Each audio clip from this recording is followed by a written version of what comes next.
So our first panel of the day is Insider Trading 360, and we have a fantastic panel to get us kicked off here.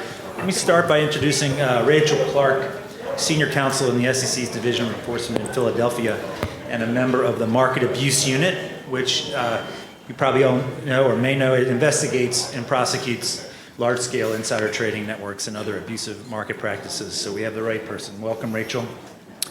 Also with us today is Danette Edwards, a partner at Katten in Washington, D.C., former senior counsel in the SEC's Division of Enforcement. She joined Katten, I believe, just last year after a decade at the SEC. Our moderator today is Rebecca Fike, a partner at Vinson and Elkins in Dallas, and she previously served as senior counsel in the SEC's Division of Enforcement for nearly 10 years.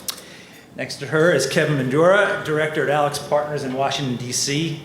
Kevin is a technology consultant with a specialization in cybersecurity, which will add a great perspective to this insider trading discussion as that field continues to get more and more connected to cyber. And finally, I'm pleased to welcome Steve Malina, a partner at Greenberg, Traurig here in Chicago, and he too is a former senior attorney in the SEC's Division of Enforcement. Rebecca? Great. Thank you, Bruce.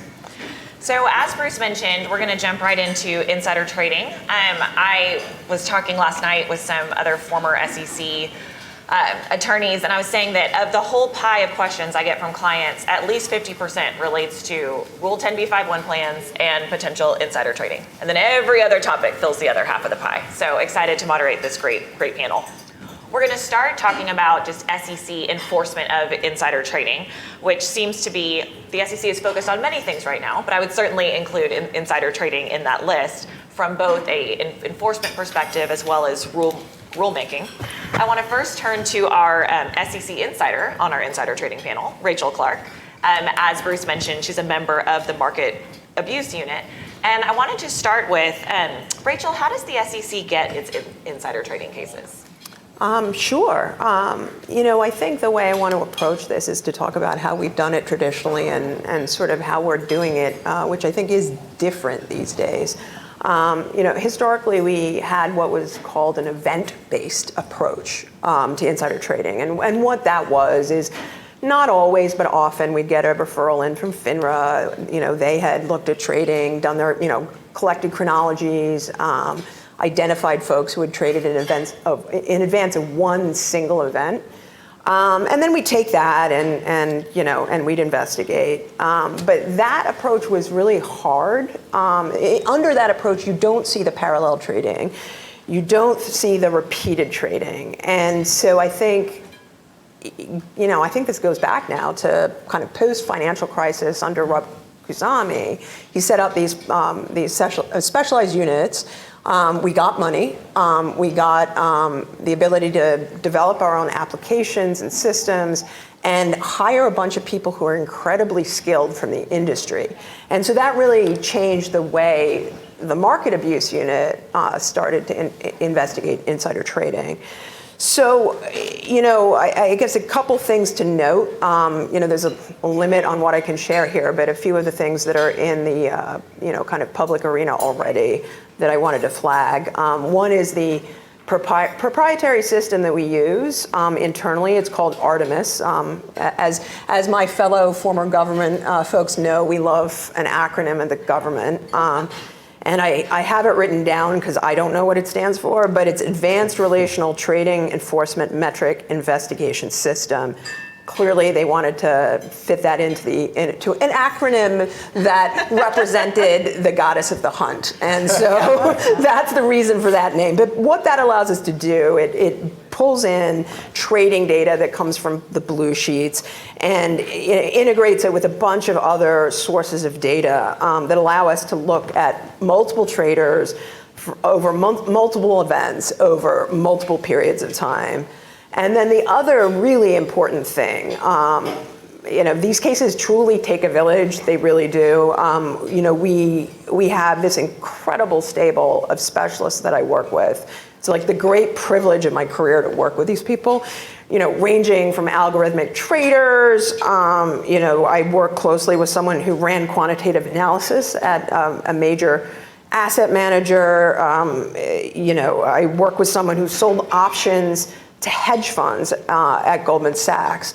And so when we take on a case, we really have people with incredible expertise looking at this trading. It's not just, lawyers sitting there with a simple blotter trying to figure out what happened. And it allows us to go on offense. I think everybody knows from our press releases these, our analysis and detection center, and these are people that just spend all day, looking for suspicious trading. And I think it really is a game changer. And then one final point that I want to make, because I think it's new and hasn't really been spoken about. Well, it's been spoken a lot from the broker-dealer side, this consolidated audit trail, right? So any of you who represent broker-dealers or are on that side yourself know all about CAT. Basically, FINRA member firms have to provide reporting for all NMS securities, that's options, equities, and also over-the-counter securities. And the data captures the entire life cycle of a trade for us. And that's something that we're going to be using going forward. And I think we already have evidence of that. The Belemic case, which was a huge front-running case that I'm going to talk about later on, was one that we used CAT data for. So I think stay tuned for more there. And one quick follow-up that's not on the outline, so apologies early on. When the market abuse unit is doing this kind of market surveillance and finding potential areas to dig into, do those cases usually stay in the unit, or are you also kind of pushing those out to other regional offices and enforcement attorneys? I think it depends. And I wouldn't want to hazard a guess as to numbers. I think it's both. But the first stop for the really complicated trading cases is usually the market abuse unit. Yeah. So I was thinking when I was on staff, most of our insider trading cases came from FINRA referrals, and my guess is that's now evolved a bit. It has, but one thing I should mention is that approach still works. Right. Like, it still works. Sometimes the facts are just not that complicated. You don't have, 10 traders trading in parallel or, hundreds of securities. Sometimes we were talking before we came up here, sometimes it's, and I think this is a fact pattern of an actual case, sometimes it's an associated law firm sitting down at her dad's kitchen table and dad steals deal information from her papers. And that's not something that needs the really, kind of complicated approach with these incredible specialists. It's just, it's misappropriation and it's simple.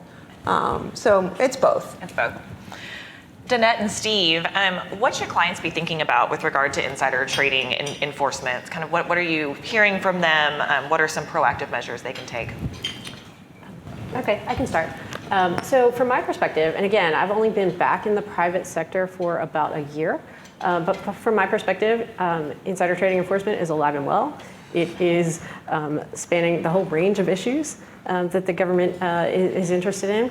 I'm getting inquiries from clients that address classic trading patterns, pretty simple cases. Maybe a portfolio manager makes a seemingly suspiciously timed trade or a seemingly suspiciously successful trade. I'm getting questions in the 10b5-1 bucket. How would we, can we expect the government to come knocking and asking about plan abuse? And I know we're going to talk a little bit more about 10b5-1 plans later, but questions in that vein, and how would we effectively combat allegations of plan abuse? And then, I'm getting questions. Let's see. About policies. Could you review our policies? Prophylactic medicine stuff. Make sure our policies are robust enough, and we would feel good that if we had to produce it to an adversary. And if our policies are great, then help us train on it, because having a great paper policy is one thing. It's really essential to train. So clients are asking us to do that. And then taking a step backwards, I think, however the issue comes up, if we have a potential insider trading issue, I'm seeing clients say, well, how do we run an effective internal investigation? And this is basic stuff. We could do a whole panel on insider trading in internal investigations, but you start with the document hold, and let's get our arms around the facts. And when do we engage outside counsel? We're brought in oftentimes because it's an executive who's implicated, or there's questions about management integrity. And so, and then from that point forward, every case is fact dependent, and all the decisions you make in that investigation are fact dependent. But you're always going to keep in the back of your mind, and we do, self-reporting, and you constantly reevaluate that. And we're hearing similar things. In fact, just end of last week, we were contacted by a very sort of proactive GC of a publicly traded company, actually in the crypto space, which we'll talk about later. Can you take a look at our insider trading policy? Is it up to snuff? They sent us everything, their insider trading policy, the questionnaire that they hand out, the PowerPoint presentation that they use to train. And that is good corporate governance. That is being proactive, getting ahead of an area that just won't go away. As Danette said, and as I'll talk about a little bit later on, insider trading is alive and well and kicking, and the regulators are all over it, both civil and criminal. And the proactive law departments and compliance departments that want to send out that message of a culture of compliance should be reviewing their policies and their procedures and their training materials. We'll talk about in a little bit shadow insider trading, sort of a new and emerging theory that most insider trading policies don't cover currently, and that might be completely appropriate, but it's something that should be talked about with in-house counsel, with outside counsel. Is there any particular feedback you find yourself giving when you do review insider trading policies? Yeah, make it comprehensive. Make sure you get the message out to your folks. I think that's key, to have a policy that remains in the shrink wrap, so to speak. I know I'm dating myself a little bit with that. I was thinking like a corner of the company's website or something. Yeah. Like, sure. Yeah. Shrink wrap. But you have to get the message out to your people that this isn't just something that we have on the shelf, so to speak. Don't worry about it. We're serious about this, and we're keeping an eye on this, and we will enforce this policy. And oh, by the way, if you get caught doing this, it's a lot of money. It's potentially jail time. You're out of a job for sure. So it's serious. And to a point that we made. I went to law school a long, long time ago, but when I was there, that's when the SEC started rolling out some of the really big SEC insider trading cases, and that was followed up with enhanced enforcement, enhanced penalties, the Insider Trading Sanctions Act getting passed. And I thought, as my career was progressing, that this would start to wane. It isn't. And if you're in compliance, if you're in legal, that's a message that you need to get out to your people. That's very, very true. Moving to the Rule 10b5-1 plans, there's been new rules that have come out, which I'm sure everyone in this room is well aware of. But Rule 10b5-1 under the Exchange Act provides an affirmative defense to trading on the basis of material non-public information for insider trading cases. It gives you a plan that then a broker executes, and so that way, particularly for company insiders who are often paid in stock, it allows them to divest that stock per a plan, as opposed to whenever their window happens to be open. There's been some changes and amendments to the 10b5-1 rules, and there's also been some cases recently where the SEC brought an enforcement action where the trading was pursuant to a 10b5-1 plan. Rachael, why don't you tell us a little bit about the Cheetah Mobile case, which I believe is the first one that did involve a 10b5-1 plan. I was going to ask you. I'm pretty sure. I think I believe that it is, but you have associates to do this work, and I don't. I did, and they believed it was the first one. Okay. Before I answer that, I forgot my disclaimer that you're going to hear a lot. Just gonna let that go. Yeah. I mean, yes. So while I'm making these remarks in my official capacity as a member of the staff, they don't necessarily reflect the views of the commission, the commissioners, or other members of the staff. So, okay. So Cheetah Mobile I think I brought it last year. I think it's, there's a bigger case which others are going to discuss that came afterwards, but I think it's worth talking about the facts a little bit, because Rebecca, I think you told me that you use it sometimes to counsel clients. I do. Because it's a very sort of clear fact pattern, and I think one that could come up a lot. Also another thing to note, both of the defendants were offshore. Chinese nationals, and the company was offshore, though it traded in the U.S. And so we will bring those cases. Right. So you had the CEO, and it's a technology company, and a president and founder of the company. A third of their revenue came from funds or monies that they received from a major social networking company to place ads on in their games and other applications, and that's the business that they were in. So let's say year one in the summer, the company, the social networking company comes to them and says, listen, we're making a major change in our algorithm. It's going to impact revenues. We will work with you, but big changes have to happen if you're not going to have a drop off in revenues. They start working with the company, the social networking company. They aren't able to really stave off the sort of decline in revenues. They go out. They don't disclose it to the market. And while they're, but it gets to the point where they're going to have to say something. And right at this point, the two individuals, the two executives establish a 10b5-1 trading plan. This is, I think, in March the following year. And starts selling almost immediately out of that plan. By May, they disclose the bad news, and you've got a really big drop in the stock price. I think that, without commenting on these particular facts, I was thinking about these new rules and whether, I think, the case might have looked different under the new rules, because I don't know that they would have been able to go to the broker-dealer and set up the plan and make the trade because of the cooling off period. Right, and maybe this would not have happened, and it would have sort of stopped at the level of the broker-dealer because they couldn't get the plan set up. So. I think that's right. And one thing when I use this case for clients, just to note that 10b5-1 plans aren't bulletproof shields. I mean, it's an affirmative defense, and that defense can weaken based on various facts. And in the Cheetah Mobile case, anyway, it seems like that still feels like insider trading. It feels wrong. It feels like they had material non-public information, and they wanted to sell their stock before that MNPI affected the stock price. Right.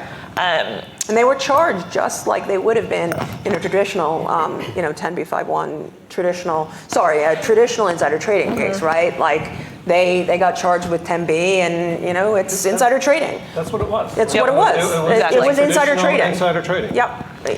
No matter how it how it happens, it's a 10b5-1 wrapper. Totally. Exactly. What about the Pizer case, which came out more recently and also involved a 10b5-1 plan? Stephen or Danette, do you guys want to take that? Sure, I can give everyone a reminder of the facts. I think most people are familiar with it, but just for context. In March of 2023, DOJ announced novel insider trading charges against a CEO based solely on trades that he made pursuant to Rule 10b5-1 plans. The indictment alleged that the CEO was in possession of negative material non-public information, that the company's then largest customer, which represented over 2/3 of the company's business, planned to terminate its contract when he entered 2 Rule 10b5-1 plans. Previously, the company's stock price had taken a large hit when it announced the loss of another significant customer, so the CEO was allegedly on notice of how damaging the news in the instant case would be. The CEO was alleged to have sold approximately $20 million in company shares pursuant to the plans to avoid losses of more than $12 million due to the departure of the large customer. On both occasions, he sold his shares the day after he entered the trading plans, despite being warned by brokers that he should utilize a cooling off period. He had been told that at that time, which was prior to the SEC's new rule amendments, market practice was a 30-day cooling off period. The SEC also brought parallel civil charges against the CEO and his investment vehicle through which he traded. Both the DOJ's and SEC's press releases about the cases make note of the data-driven initiatives that each agency had established to identify plan abuse cases. So I think that's really important there. I think we will see more data-driven cases, especially in the plan abuse area. And I think, SEC, DOJ, and FINRA are going to be focused on, again, electronic surveillance of unusual trading patterns close in time to significant disclosures. A couple of words, I think we will see triple agency cases and multi-agency cases going forward. I think that was not at least my perception when I joined the agency, the commission back in 2010, that was a little less common. I feel like we're now seeing multi-agency cases more often across the whole white collar spectrum. So that's something. A couple other takeaways. Let's see. Because I'm getting, as I said, at the start, clients are asking how would we effectively combat allegations of plan abuse, and when is the government likely to come knocking and asking us questions in this area? So I think what we say is the government's going to focus on trading by high-level executives here. They'll probably scrutinize representations that an executive doesn't have inside information when they enter that plan. They're going to focus on successful trades not long after the plan has been adopted or modified. I think they'll focus on cases where plan-based trading does not adhere to the new cooling off periods.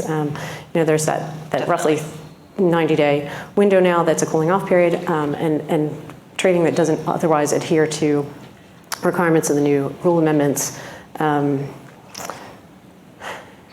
Let's see, a few other takeaways. I mean, go ahead. I have a quick follow-up for Rachael. You can jump in. Beezer's another example. It's a traditional Yeah. 10b5 Yep. insider trading case. This guy knew that the relationship with a key customer was tenuous, and he enters into the plan after representing that he was not in possession of material non-public information, and then sell away. Once that announcement is made, he's confident that it's a good argument that he's confident that the price of stock is going to go down, so he's going to save some money. I mean, takeaway is to explain to folks who enter into these plans what it means to represent that you're not in possession of material non-public information before you sign your name on the dotted line, and it is now the right time to do this. Because again, a lot of these folks, I mean, if they're sophisticated corporate executives, they should be familiar with this. They're not always that. They might be new to the position or new to the C-suite. They need to understand what they're representing before they sign their name, because they will be held to the representations. I think that's right. I found part of the biggest education is really on what is MNPI. It's, they understand insider trading. They very much don't think they're doing it. And yet, when you ask, why do you want to make this trade? Well, because I think the stock's going to go down. Okay, why do you think that? Right. Do you think that's information a reasonable investor would want to know? Right. Do those investors know it? No. You can't trade. That is insider trading. Right. You are an insider, and that is sometimes very shocking because they think insider trading is it's this criminal element, and they're just I just want to monetize my company stock before it goes down. Yes, that's insider trading. And I think without commenting on my case or kind of the facts of other cases, really, I think an important point to note here is particularly high-level executives may be sitting on MNPI that the folks who are approving their trading and approving the plans don't know about. Because it could be, a person in HR. It could be the general counsel, but the general counsel doesn't know everything that the CEO knows, or the CFO knows, or in this case, a founder and president knows, and so those decisions, that thought process needs to be running through the heads. And the SEC is not going to be sympathetic. No, that's right. Conversation of, I checked it with the guy in compliance, and he said it was okay. Right. Yes. Who doesn't have the same information that the CEO has, right? And so who's not on the deal team emails. So go ahead. One last point. I think it would be helpful to contemporaneously document the reasons behind the size of the trades and the structure of the trades. You may have a perfectly good explanation for those trades, and it just looks funny based on timing and its temporal proximity to a market-moving event. But it could be that an executive is doing the trades to diversify their holdings or pay a tax liability. So you just want to think about documenting in real time the reason behind those trades. That's exactly right. And so it sounds like, just to kind of close out this one, as far as the two cases that I know of where the SEC did bring insider trading charges where a 10b5-1 plan was in place, so far it seems like really key elements are possession of MNPI and kind of using the plan to subvert the insider trading rules. It seems like there's still very classic feeling insider trading cases. Yeah, I mean, I think this, you know, like you've said, it's, you know, insider trading with a 10b5-1 wrapper, yeah.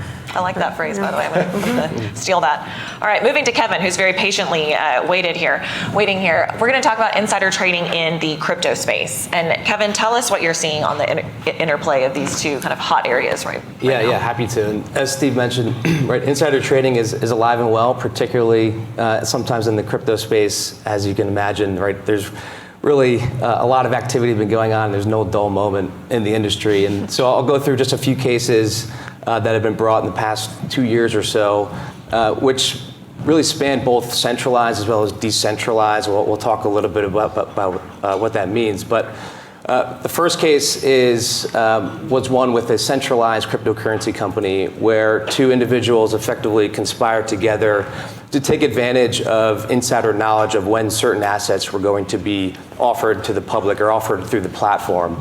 And so they were able to acquire certain digital assets, certain cryptocurrency tokens, in advance of the announcement of certain tokens being offered, again, to the public. And so it took both an insider as well as an external individual to acquire the assets and coordinate.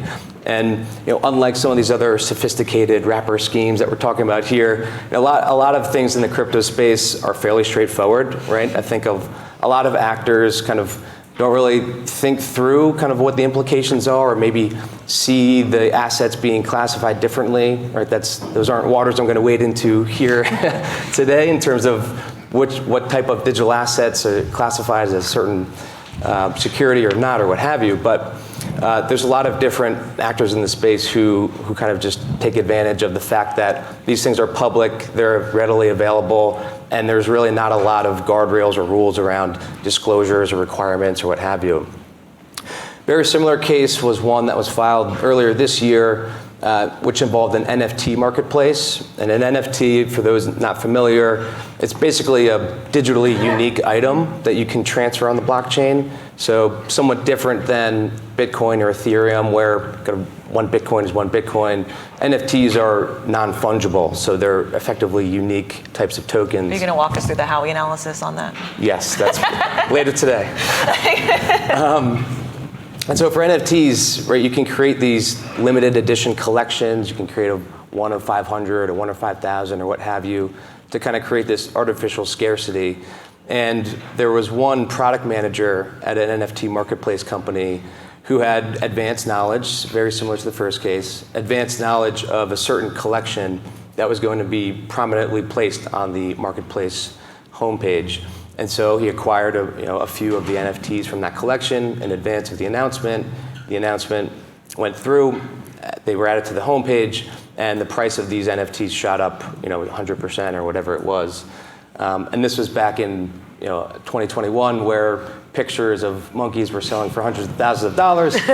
So there was real money. I heard about a rock, actually. Yes, rocks. Yeah, my husband actually has a friend from high school who bought a JPEG of a rock and actually made $1 million off of it. True story. I believe it. So. Yeah, eat the rocks. Those are stories I'm afraid of my 16-year-old son. There's crypto punks. It's a whole different world, believe me.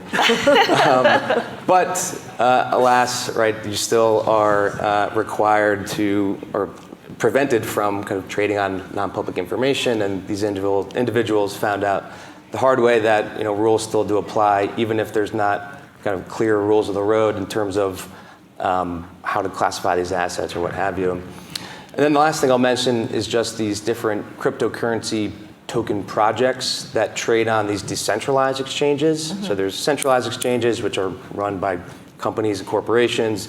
Decentralized exchanges are effectively just computer programs that run on the blockchain that allow individuals to, without an intermediary, trade or interact with each other.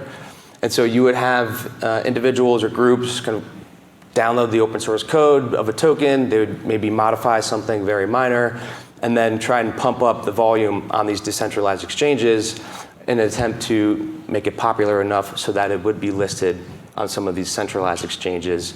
And then this is venturing somewhat into the area of speculation, but some coordination potentially with other project leaders or others within companies or potential venture capitalists who really are incentivized to increase the value of some of these arbitrary projects.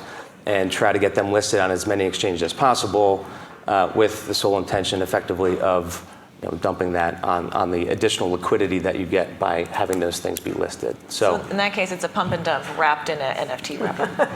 That's what it sounds like, yeah. Taking that analogy with me, Steve. Rachael, do you see crypto in your cases, or is that generally handled by kind of the specialized crypto unit? So obviously, and God, this is the worst acronym, CACU. I didn't even say it. Yeah, CACU.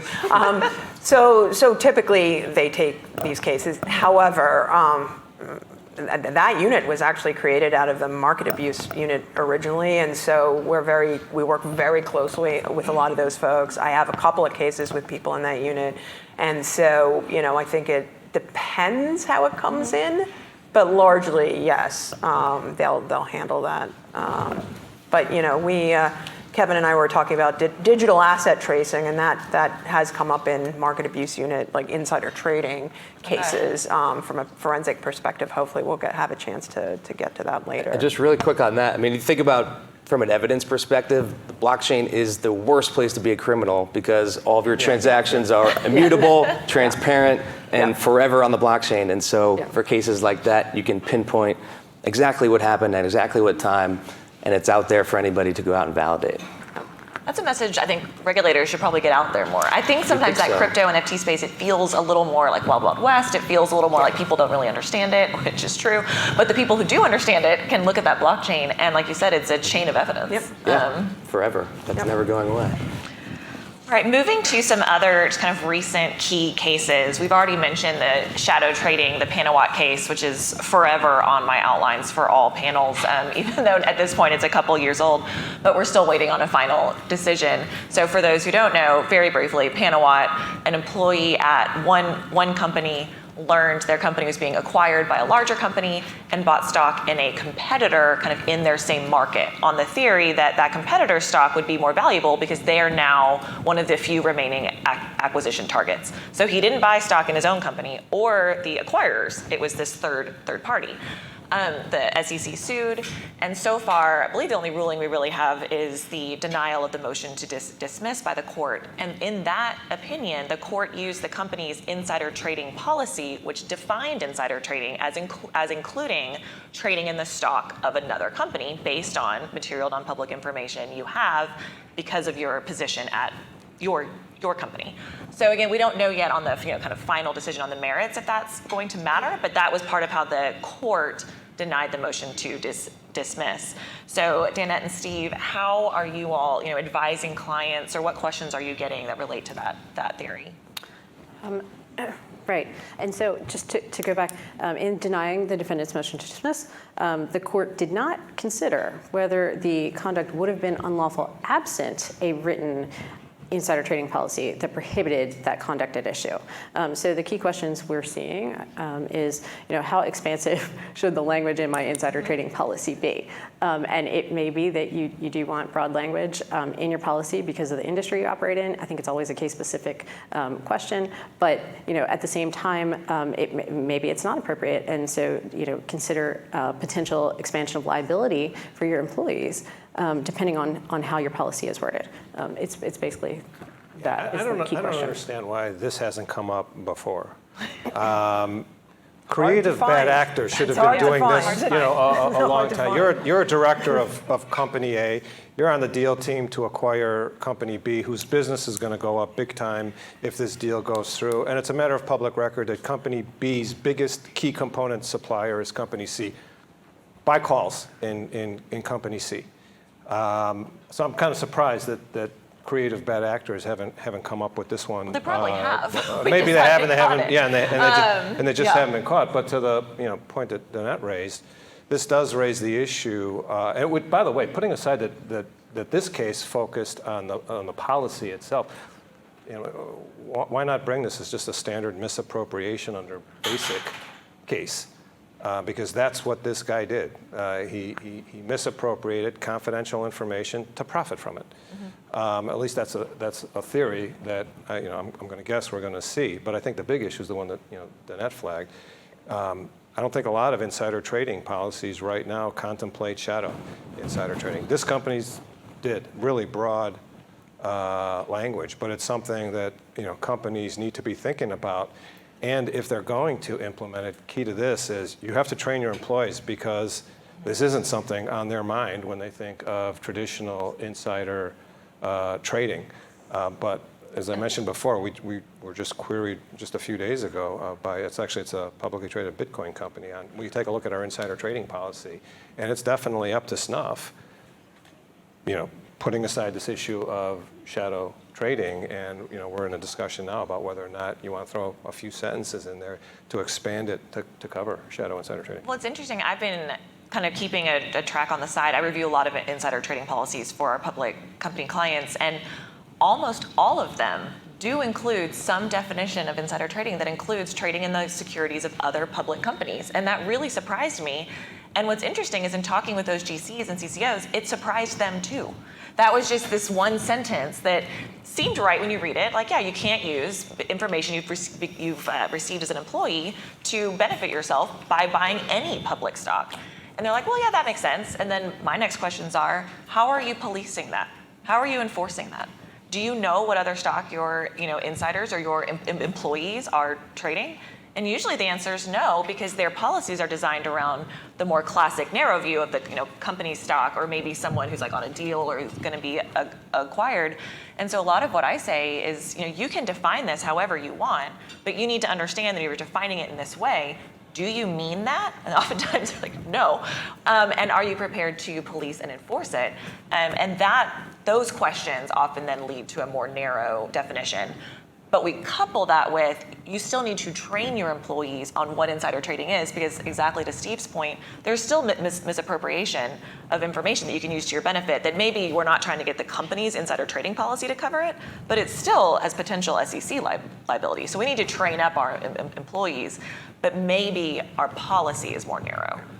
I'm just thinking that broker-dealers might be in a better position here, because if they're requiring, duplicate reporting of statements, if they're getting copies of statements, that's a place where you would see this kind of trading. But outside that space, I agree, it's challenging.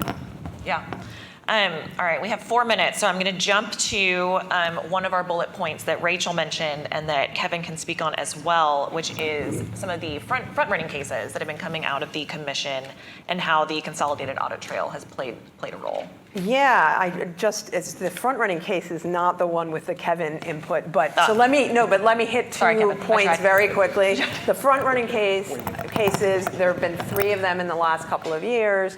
I saw some name tags here. I see we have folks from big retirement funds, people who I think really would care about the confidentiality of their order information. And the one I'll flag here is the Belemic case, and I think Greg Casper, who's on the next panel, I don't know if he's here, I think that's his case. But that's $47 million in profits. We brought the case December 2022, and it was an equities trader at a asset management firm who was getting news of the orders that these orders were so big that the actual making of the orders would and the execution of the order would move the stock price.